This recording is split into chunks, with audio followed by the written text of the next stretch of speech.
This just in. If you've ever changed your business name and regretted it, congratulations. You're in excellent company. StoryBrand just pulled a reverse Uno card on one of its biggest brand changes and brought back the name StoryBrand Guide.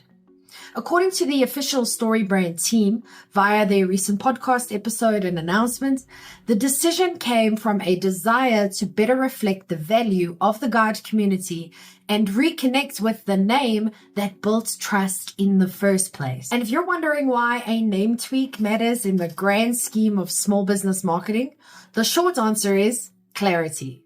The long answer is going to come in this video. So the guide is back, but it never really left. Donald Miller made it clear in the announcement. The term StoryBrand Guide never stopped carrying weight, but it did get temporarily replaced with StoryBrand Coach. A naming pivot meant to help outsiders understand the role. Ironically, it just created more confusion. At the same time, the StoryBrand podcast also wondered. It started as building a story brand, became marketing made simple, and now returns as the StoryBrand podcast. A full circle moment. So the brand name, the podcast, and the community title are all back where they started. And frankly, where they always made the most sense. If you've read the book, the word guide works perfectly to explain the role we play in the StoryBrand community. And even if you haven't, guide allows for a broader role, one that includes strategy, creative execution, and ongoing support. Coach felt narrower, like we were only allowed to give advice and cheer from the sidelines. As Don put it, quote, "We wanted to bring it back to promote you, our guide community. We want to get you more elevated in the world so that if anybody trusts anybody to do their marketing, it goes back to StoryBrand Guides." That's not just a title change, that's positioning. And the truth is, a lot of us never stopped using the name. I've always called myself a StoryBrand Guide. Clients still ask for one by that name.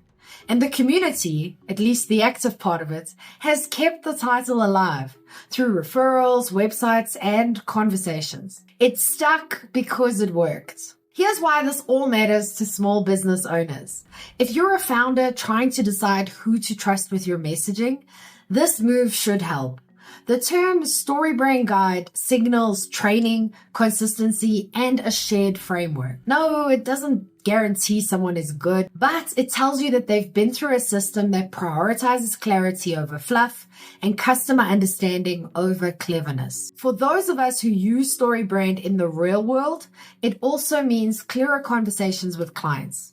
We can use the name without a caveat or long explanation. Clients can Google StoryBrand Guide and find us. And the badge actually means something again if you're already working with a guide. This rebrand should give you more confidence. You're not buying one person's method. You're buying into a standard. This is also a win for positioning and for common sense. StoryBrand teaches us that your brand's message needs to be clear, consistent, and customer focused. This rebrand follows that same advice. The name Guide is familiar. It reflects the role we play, it's clear, and it sticks. It also does what every good brand name should. It says what you do, shows who you serve, and sets expectations, signals authority. This isn't about nostalgia, it's about alignment. When your internal language matches your external message, it builds trust. Whether you're a guide or a client, that's the goal. Here's what this has reminded me about my own business. I've actually been through this myself. When I changed my business name from theContenTribe to Strategic Marketing Tribe, it was for all the right reasons. The old name didn't reflect the full scope of what I do anymore. It sounded like I only focus on content, when in reality, I help businesses simplify their entire marketing strategy. And no one could spell it, not even close. But even though the pivots made sense, it still set me back. I had to start over with a new domain, new SEO, new branding, new social handles. It was like being demoted to an intern in my own company. So when I saw StoryBrand return to the name that made sense from the start, I felt two things at once: relief and recognition. Rebrands are hard, even the ones that should work.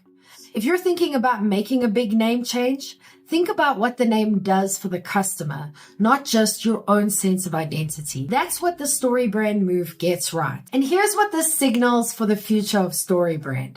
Let's be honest, StoryBrand could have stuck with the new names. Most customers probably wouldn't have noticed. But instead, they chose the harder path. They listened to their community, admitted the pivots didn't land, and returned to what worked. That's a strong signal. It tells us, firstly, that the guide network is being prioritized, that StoryBrand is leaning into strategic partnerships, and that there's a renewed focus on long-term trust over short-term trends. If you're a guide, this is your cue to lean back in. If you're a business owner, it's your green light to look for someone who calls themselves a StoryBrand guide, because now that title carries more weight than ever. Here's why this is a reminder for your own marketing. Whether you're running a bakery, a law firm, or a SaaS platform, the lesson here applies. Clarity beats cleverness.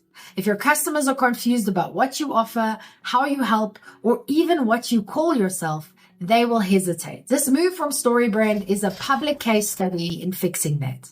They dropped what wasn't working, they returned to what people trusted, and they realigned their brand with their actual promise.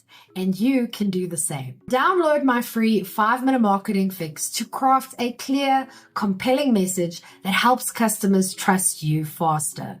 The link is in the description below, or you can go to strategicmarketingtribe.com/fix. Because sometimes the clearest path forward is the one you already had. What about you? Have you ever changed your business name or title? What happened, and do you regret it?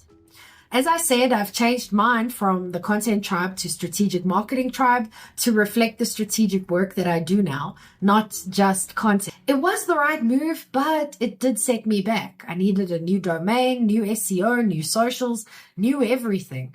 So even though it made things clearer, it did cost me momentum. Okay, your turn. Has something similar happened to you? Let me know in the comments. I'm Vicky Sidler from the Strategic Marketing Tribe, and I post helpful news updates for small businesses every day.